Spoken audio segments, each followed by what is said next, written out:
Olá! A Igreja Batista da Graça disponibiliza as suas mensagens e reflexões nas plataformas digitais. Se quiseres continuar a receber, podes acompanhar-nos no Spotify e YouTube. Deus abençoe.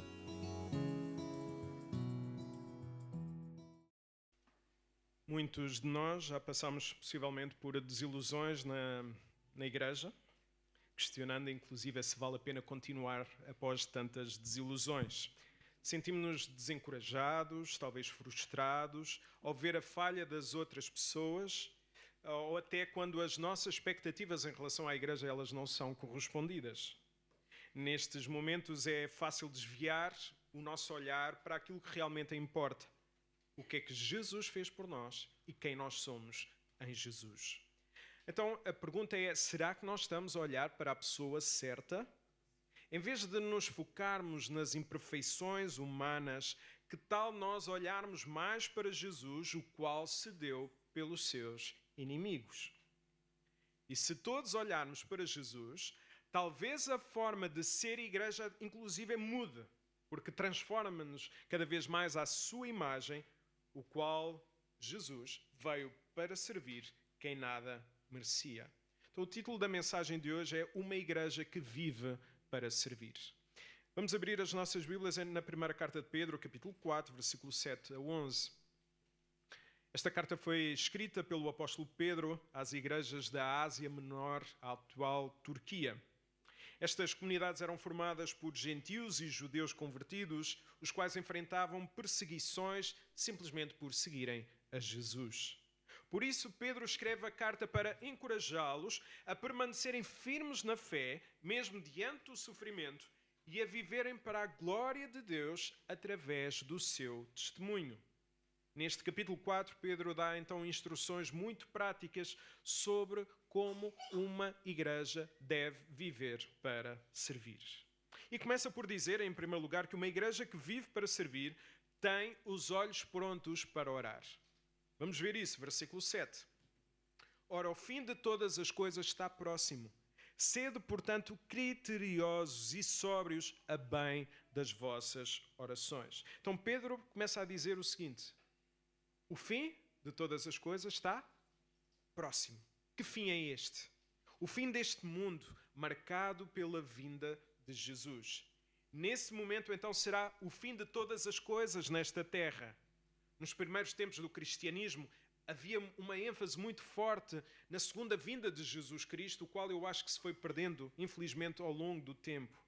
E os cristãos viviam muito com base nesta esperança. Diante do sofrimento que passavam, fortaleciam-se na certeza que algo muito melhor os aguardava. Inclusive, eles achavam mesmo que Jesus iria voltar naquele momento. Paulo transmite-nos esta ideia em Romanos 8, versículo 18, porque para mim tenho por certo que as aflições deste presente momento não são comparadas à glória que nos há de ser revelada. Muitas vezes, então, somos dominados pelas circunstâncias difíceis que nos acontecem. E nesses momentos de provação, normalmente nós não vamos obter respostas claras da parte de Deus. Por vezes temos até perguntas que nos fazem pensar e orar. E devemos orar não para mostrar a Deus as nossas necessidades como se Ele não soubesse, mas para submeter a nossa vontade àquilo que Deus tem preparado para as nossas vidas. Nós, nas orações, nós não decretamos o que Deus vai fazer. Na oração, nós nos colocamos na disposição, de braços abertos, para receber aquilo que Deus tem para as nossas vidas. Por isso, há momentos de espera e de dor que se prolongam para o bem da nossa fé. Enquanto esperamos, Deus vai moldando o nosso caráter. Até na simples espera, Deus tem propósitos redentores. Então, às vezes, nós refilamos, reclamamos, murmuramos, e Deus está a usar esse tempo de espera para nos transformar. Por isso, lembra-te, embora nós possamos ser derrubados, nós já não podemos ser derrotados. Em Cristo nós somos mais que vencedores.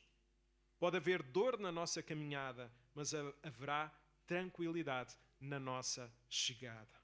E ao vivermos esta esperança na graça futura, conforme diz o pastor John Piper, nós teremos os olhos prontos para a oração. Em 1 Samuel 12, 23, vemos que pecamos quando nós não oramos pelos outros. Diz o seguinte, o texto bíblico: e quanto a mim, longe de mim que eu peque contra o Senhor, deixando de orar por vós. Antes vos ensinarei o caminho bom e direito. Longe de mim que peque contra o Senhor, deixar de orar por vós. Foi muito bom a semana passada estarmos reunidos em oração. Precisamos de orar mais uns pelos outros. Precisamos orar mais uns com os outros. E posso dizer que Deus já está a responder a algo muito específico que nós oramos nessa reunião. Não há igreja que subsista sem oração. Nós precisamos das orações dos nossos irmãos para que cheguemos ao fim de uma forma que honre a Deus. Uma igreja que veste na oração, ela vive em unidade. A oração nunca afasta, nunca gera divisões. Pelo contrário, ela aproxima-nos uns dos outros. É por isso que na Bíblia, as maiores histórias de amizade, elas sempre envolveram oração mútua. Por isso, permite-me que te pergunte, por quem tens orado? Com quem tens orado? Voltando ao texto, qual o resultado de vivermos então com esperança e em oração enquanto igreja? Olhem para o texto. A nossa mente será muito mais sóbria, criteriosa, ou seja, nós teremos domínio próprio, bom senso, seremos sérios naquilo que nós fazemos e não seremos controlados pelas emoções do momento. Uma mente desordenada não pensa como convém e nem se preocupa com os outros. Como nós ouvimos dizer, uma mente desocupada é a oficina do diabo, não é? Então, uma igreja que vive em oração não se deixa levar pelas emoções, mas é guiada por aquilo que Deus tem para ela. No entanto, a oração não é a única maneira de nós servirmos enquanto igreja. A disposição para amar uns aos outros, ao refletirmos quem é Jesus, é igualmente essencial. Por isso, uma igreja que vive para servir tem os olhos prontos para orar e tem o coração aberto para amar. Vamos ver isso, versículo 8. Acima de tudo, porém, tende amor intenso. A ideia aqui é sem cessar, constantemente, uns para com os outros, porque o amor cobre a multidão de pecados. Então Pedro estava a escrever para os cristãos que estavam a sofrer perseguições. E ainda assim, diz-lhes, acima de tudo, devem amar-se. E não é um amor qualquer, é um amor intenso. Agora imaginem as perguntas daquelas pessoas. Eu estou aqui a sofrer, eu estou aqui quase a morrer, posso ser morto a qualquer momento e mesmo assim eu tenho que servir os meus irmãos com o meu amor? Como é que eu posso amar os outros se eu estou a sofrer? Marcos 10, 45. Nós vemos o exemplo máximo de alguém que estava perante o sofrimento, mas mesmo assim serviu os outros, porque o Filho do Homem não veio para ser servido, mas para servir e dar a sua vida em resgate de muitos. Jesus é o exemplo supremo. Então, quando temos os olhos postos em Jesus, nós não temos razões para deixar de servir os nossos irmãos com o nosso amor. Mesmo que eles não mereçam, mesmo que eles não correspondam ao nosso cuidado. Pastor, ele não responde, ele não vejo nada, ele não merece. Mas nós merecemos o amor de Jesus.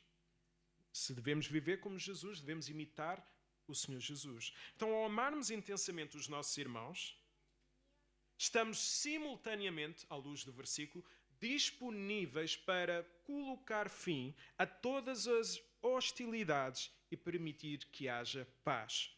Como quem derruba muros e constrói pontes. Indo mais a fundo, a melhor forma de cultivar o amor na igreja não é com convívios, ainda que tenham o seu lugar, mas sim olharmos para a maneira como fomos servidos com o amor de Jesus quando éramos seus inimigos. Tudo é sobre Jesus. Se for o convívio a base do nosso amor, nós vamos permanecer unidos quando tudo estiver bem, quando nós concordarmos, quando tudo for belo, mas ao surgirem as diferenças naturais, acabaremos por nos afastar, porque não foi o amor de Jesus que nos uniu. E é precisamente com este amor de Jesus que nós seremos capazes de perdoar os nossos irmãos. Reparem no texto, o amor cobre uma multidão de pecados. Esta parte do versículo é uma citação de Provérbios 10, 12. O ódio gera contendas, mas o amor cobre todos os pecados. Quando Pedro usa estas palavras, ele não tem intenção, repito, ele não tem a intenção de esconder o pecado e nem de o desvalorizar. Pelo contrário, ele mostra-nos que nós devemos colocar o amor de Jesus num lado da balança e o pecado da outra pessoa no outro lado. E no fim, quem vai vencer é o amor de Jesus. E vai fazer com que esse amor perdoe, ou que nós perdoemos quem falhou connosco. Para que fique mais claro, se eu compreender que o amor de Jesus foi derramado com um pecador como eu, só me resta entender que os outros também falham e também pecam comigo. Então só me resta perdoar. Quem ama, perdoa. Quem não perdoa, acha-se superior. Ou seja, eu era incapaz de fazer isto que o Pedro fez, então eu não perdoo porque eu acho-me superior ao Pedro. E mais grave, quem não perdoa, acha-se merecedor do amor de Jesus. A falta de perdão pode dizer mais sobre o nosso entendimento do perdão de Deus do que sobre a pessoa que falhou comigo. Quando eu me recuso a perdoar, estou a mostrar que talvez não compreenda plenamente o quanto Deus me perdoou. Ou talvez eu ache até que, afinal, até era bonzinho. E não entendo a gravidade daquilo que eu fiz. Quem experimenta o perdão de Deus, que é infinito, que é imerecido, deveria ser o primeiro a estender este mesmo perdão aos outros. O amor cobre uma multidão de pecados. Quando o nosso coração está aberto para amar, como Pedro nos ensina, nós também vamos preparar a nossa vida para algo importante. A nossa casa. A nossa casa que se torna um lugar pronto para receber as pessoas. Então, em primeiro lugar, a igreja que vive para servir tem os olhos abertos para orar, tem o coração aberto para amar e tem a casa pronta para receber. Vamos ver isso, versículo 9. Sede mutuamente entre si, hospitaleiros, sem murmuração, sem queixar, resmungar, reclamar. No contexto da época, os viajantes precisavam de alojamento. As caminhadas eram longas, eram cansativas. Os cristãos, ao viajarem, procuravam sempre acolher-se na casa dos irmãos na fé, até porque as hospedarias eram perigosas e pouco agradáveis. Por isso, Pedro exorta os cristãos a abrirem as suas portas uns aos outros para oferecerem refúgio, para oferecerem hospitalidade. No nosso país, felizmente acredito que já não seja preciso abrir a casa aos viajantes como antigamente. Contudo, o objetivo permanece o mesmo. A nossa casa deve estar aberta para prestar auxílio, conforto e segurança a todos os que precisam. Atos 16, 14 e 15. Vemos como Deus abriu o coração de Lídia para ela acreditar em Jesus e como resposta a essa graça recebida, ela imediatamente abriu a sua casa. Diz o seguinte, uma delas, chamada Lídia, ouvia-nos com muita atenção. Era comerciante de tecidos finos, natural da cidade de Tiatira. Lídia acreditava em Deus e o Senhor abriu-lhe o entendimento para compreender o que Paulo dizia. Ela e os membros da sua casa foram batizados. Então Lídia pediu-nos, se achais que sou verdadeiramente fiel ao Senhor, venham ficar em minha casa. E insistiu para que ficássemos. Este gesto de Lídia não foi apenas um ato de hospitalidade, mas também uma expressão da sua fé genuína, mostrando que, após a conversão, nós somos chamados a abrir as portas da nossa casa. Não se trata de abrir as portas para festas, mas de abrir para ajudar as pessoas a relacionar o Evangelho com a sua vida. Uma das coisas boas que carrego comigo por ter vindo da província,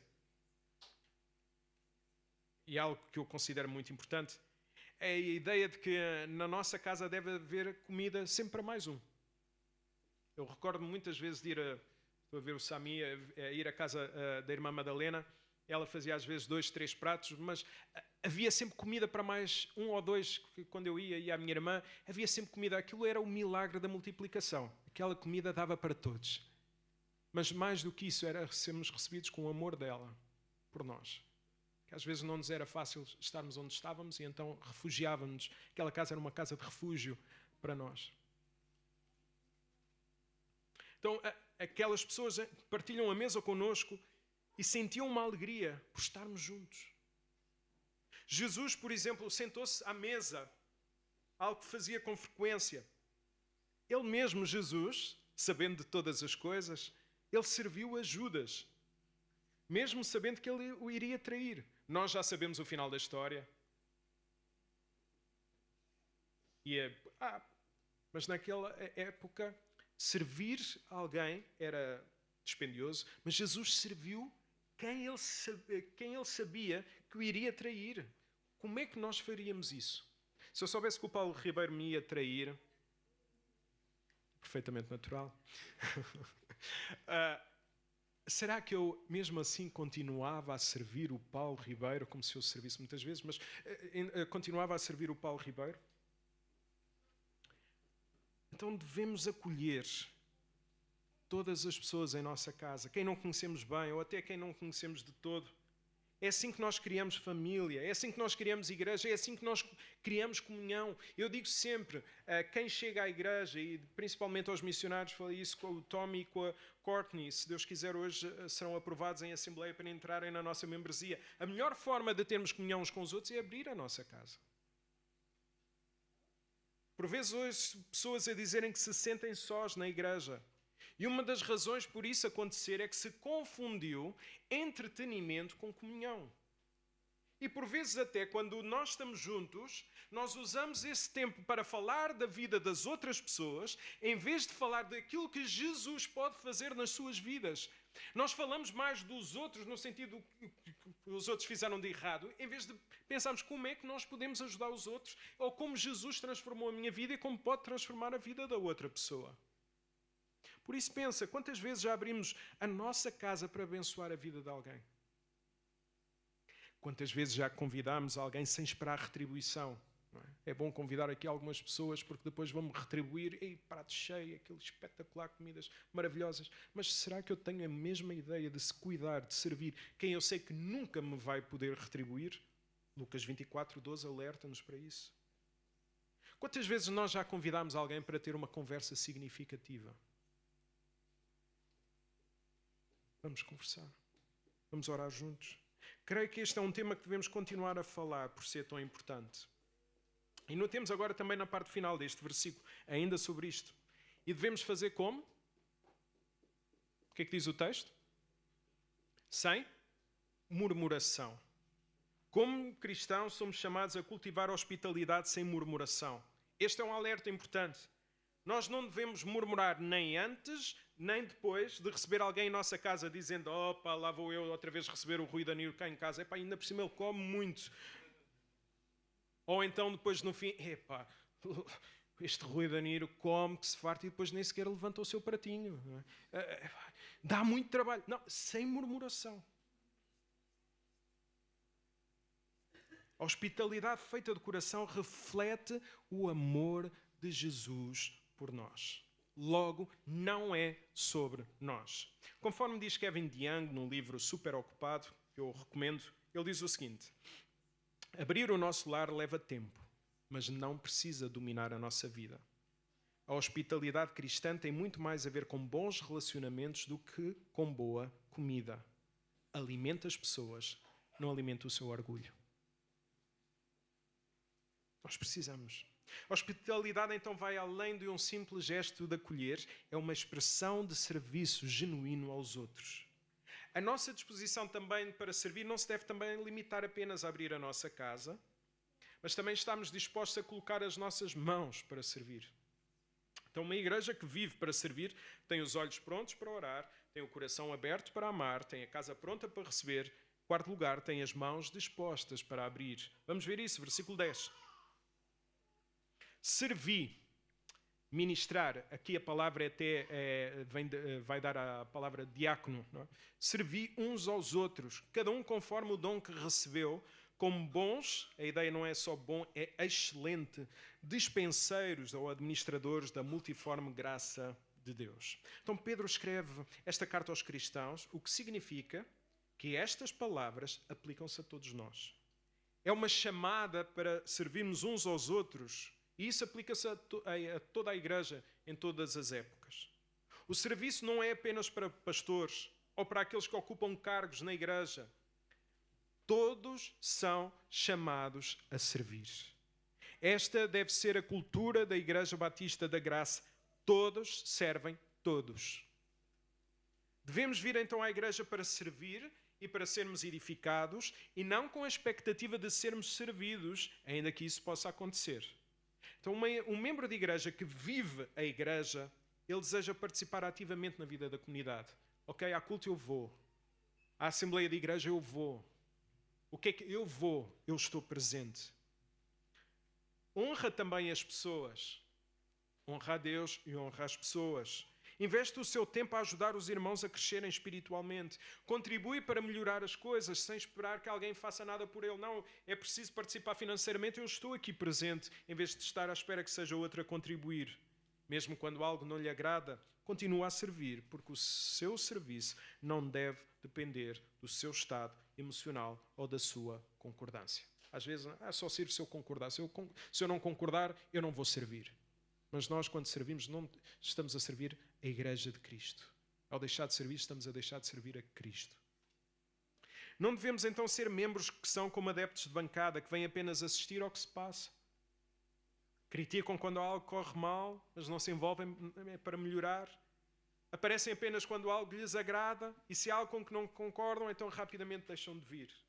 Então todos os que entraram na membresia desta igreja, especialmente desde setembro de 2013, assumiram as responsabilidades diante de Deus e diante dos outros, incluindo o compromisso com o serviço. Dou graças a Deus por todos os membros que têm sido fiéis nesta área e permite-nos chegar mais longe. É uma bênção ver novas pessoas a servir e honrarem o que prometeram e ver também aqueles que já estão cá há mais anos, até mais anos do que eu, a continuarem a servir na igreja.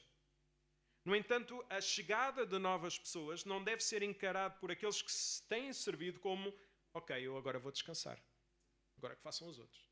Não. Todos os cristãos são capacitados por Deus para o serviço. Pedro assume isso com um dado adquirido quando escreve, reparem no texto, conforme o dom que recebeu. Hoje tivemos uma escola bíblica fantástica, foi pena não termos tido mais tempo. Além disso, devemos ser, conforme diz o versículo, bons dispenseiros. A palavra dispenseiro referia-se à pessoa que era encarregada de administrar uma casa, garantindo que todas as necessidades da família fossem supridas. Isto ensina-nos que a nossa vida deve estar aberta para servir as pessoas. Se temos dons e não os usamos, nós estamos a desprezar aquilo que Deus nos deu para servirmos as pessoas. E uma das melhores formas de descobrir os nossos dons é precisamente servindo a igreja. E quando estamos a servir com base nos dons que Deus nos deu, nós temos uma enorme alegria. Vou dar aqui um exemplo. O Nuno não sabe que eu vou falar dele. O Nuno Alexandre. O Nuno Alexandre é um exemplo de como a graça de Deus pode sustentar alguém mesmo nos tempos de luta como eles estão a passar. Apesar das dificuldades pessoais, ele continua a servir, porque é o seu dom. Ainda hoje eu fui lá comprovar e ele estava a servir como os cafés, com um sorriso. Não é? Há pessoas que às vezes dizem, é aquela pessoa na igreja que está sempre a rir quando tira cafés. É o Nuno Alexandre. Há o Senhor do adeus, que já faleceu, e este é o Senhor do sorriso. Mesmo que por dentro esteja a sofrer. É isto que Paulo escreve aos Coríntios, segunda carta aos Coríntios, capítulo 12, versículo 9. A minha graça te basta, porque o meu poder se aperfeiçoa na fraqueza. O Nuno vive isso de forma real, nas suas fraquezas, porque o poder de Cristo torna-se visível. Isto é dom.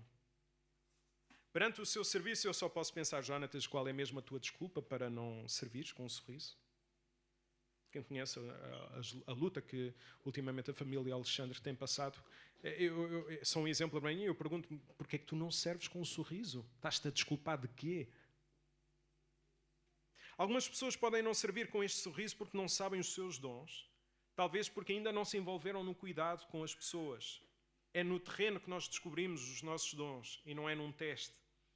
Por outro lado, a Bíblia ensina-nos que devemos servir com base nos dons que recebemos, No entanto, os dons não devem ser uma desculpa para nós não servirmos. Eu não tenho o dom de serviço, então eu não sirvo. Não. Isso não é nada disso. O serviço é uma responsabilidade de todos e não devemos deixar ou sobrecarregar sempre as mesmas pessoas.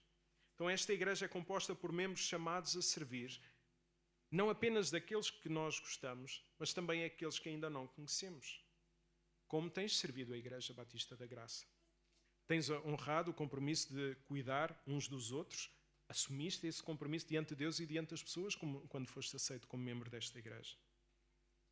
Pensemos nisto. Se todos servissem na igreja como eu, quão saudável seria a Igreja da Graça? Se todos servissem da mesma maneira como eu sirvo, quão saudável a Igreja da Graça seria? Ou se todos contribuíssem como eu contribuo, conseguiria a Igreja honrar os seus desafios e assumir novos ministérios? Quão saudável seria a Igreja? Se queremos uma Igreja que serve, não basta então agir só. Também precisamos de falar, de forma a edificar. Podemos servir com as mãos, mas ao mesmo tempo estar a destruir com a boca. Então uma igreja que vive para servir usa palavras para fortalecer, encorajar e edificar. É isso que nós vamos ver no ponto 11. Uma igreja que vive para servir tem a boca pronta para edificar. Versículo 11. Se alguém fale de acordo com os oráculos, com a mensagem de Deus. Se alguém serve, façam na força que Deus supre, provê, para que em todas as coisas seja Deus glorificado por meio de Jesus Cristo, a quem pertence a glória e o domínio pelos séculos dos séculos. Amém. Então tudo o que fazemos deve estar intimamente ligado a quem Deus é. Reparemos, se alguém fale de acordo com a mensagem de Deus. Isto é totalmente contrário àquelas pessoas que dizem o que eu tenho a dizer eu digo. Talvez possamos pensar, mas então, Jonas, eu não posso dizer o que penso. Na verdade, poder podes, mas se deves, isso é outra questão. Afinal, Efésios 4:29 diz que não deve sair da nossa boca nenhuma palavra torpe, mas só a que for boa para a edificação, para o crescimento, para que dê graça aos que a ouvem. Então, eu posso dizer o que quero, poder podes, se deves, não deves pensar assim. As minhas palavras vão servir, são palavras torpes, e a ideia era peixe e fruta podre que era estragado, que não tinha benefício nenhum, pelo contrário. Então, as minhas palavras vão servir como coisas podres ou para edificar? Para dar graça àqueles que a ouvem. Se é para dar graça, fala. Se não é para dar graça, cala-te. Há pouco tempo estava a lidar com um problema numa igreja que se arrastava há muitos anos. Tinha causado vários estragos. A certa altura, confesso que me apeteceu bater com a mão na mesa e dizer: acabou, já chega, eu estou aqui, vocês estão-me a arranjar estes problemas, eu vou-me já embora, eu não estou cá para isto. E Deus, naquele momento, trabalhou na minha vida e deu-me as palavras certas, e em vez da divisão que estava iminente, houve choro de arrependimento, pedidos de perdão e paz entre as pessoas. Mais tarde, quando eu queria contar à Filipa o que tinha acontecido e o que eu tinha dito, eu não sabia dizer. Porquê? Porque não fui eu, foi Deus que colocou a sua palavra na minha boca. Quando é fruto da minha irritação, eu sei dizer tudo o que eu disse. Às vezes até perdemos o discernimento e podemos nem saber dizer bem. Mas normalmente, tendencialmente, eu sei dizer tudo quando me irrito. Mas quando vem de Deus, às vezes eu não consigo, porque foram palavras de Deus. Foi essa a promessa de Jesus em Mateus 10, 19 e 20. Não vos preocupeis com o que haveis de dizer, nem com a maneira de falar. Nessa hora vos será dito o que haveis de dizer, porque não sereis vós a falar, mas o Espírito de Deus, vosso Pai, falará por vosso intermédio. Então não tenhamos dúvidas. Quando nós falamos a palavra de Deus com amor, algo extraordinário acontece no meio do povo de Deus. Deixemos de lado o que nós pensemos e busquemos o que Deus tem a dizer para cada situação. Dessa forma nós estaremos a servir os nossos irmãos com a nossa boca. E olhando para este versículo 11, vemos duas verdades fundamentais. Olhem novamente para o versículo 11. Se orarmos, se amarmos, se abrirmos as nossas casas, se dermos as nossas mãos e a nossa boca para servir a igreja, nunca nos faltarão forças, porque é Deus quem supre. há algo de extraordinário no olhar de quem serve a igreja. E eu gosto de olhar para as biografias e ver homens e mulheres de Deus que serviram ao longo dos anos na igreja de forma extraordinária. E há algo maravilhoso nas suas vidas. Em segundo lugar, vemos nesse versículo também, tudo o que nós fizermos deve ser feito para a glória de Deus. Está bem, Jonatas. Calma, este é um assunto sério. Quando esse é o nosso foco, pouco interessa se nós somos reconhecidos pelo que fizemos.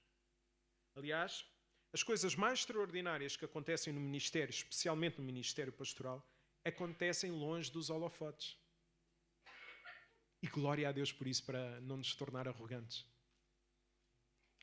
Uma igreja, então, que vive para servir, não espera sentada. Os seus membros têm os olhos prontos para orar, o coração aberto para amar as pessoas, as portas escancaradas da sua casa para receber, as mãos dispostas para servir e a porta aberta, ou a boca pronta, aliás, para edificar, visando sempre a glória de Deus. Amém? Vamos orar. Senhor, ajuda-nos a viver com os olhos atentos à Tua obra, com corações prontos para amar e servirmos uns aos outros. Que possamos usar os dons que Tu nos deste para edificar a Igreja da Graça e glorificar o Teu nome. Dá-nos força para sermos uma igreja que serve com amor, de portas abertas, sempre à Tua disposição. E é em nome de Jesus que nós oramos.